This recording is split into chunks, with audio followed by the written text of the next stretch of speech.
I feel like I can't stress this enough, you guys, but recovery is super crucial to keeping your body safe and healthy in the long run. So today I'm going to show you some of my favorite foam rolling exercises.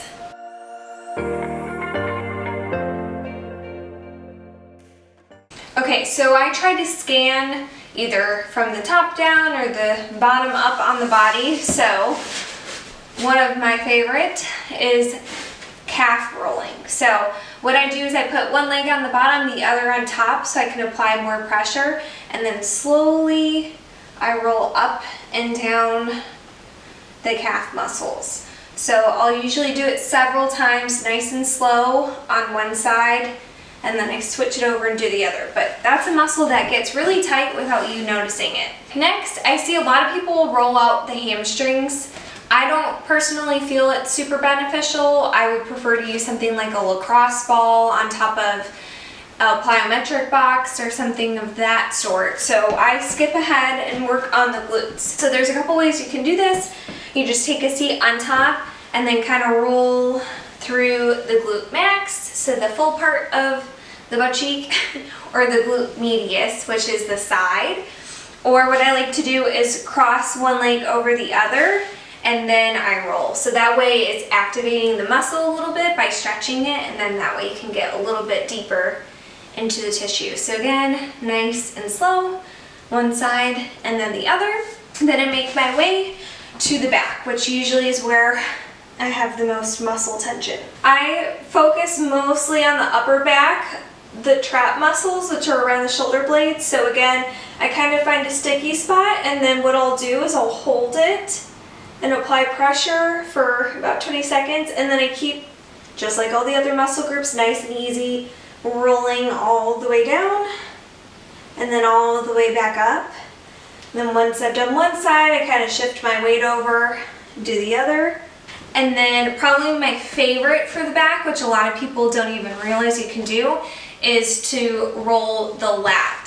So the latissimus dorsi muscle. What you'll do is roll over onto kind of that back part of your ribs, starting at the top, and then super slow roll your way down. And then once you find the bottom of that muscle, bring it back up.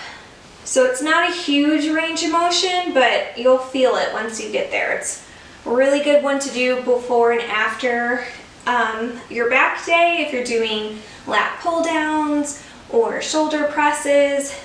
The lat can get really tight, so that's one of my favorites too. All right, the next two I flip it over. So the first one I start with is the IT band. So I take the foam roller and I put it just below my hip bone.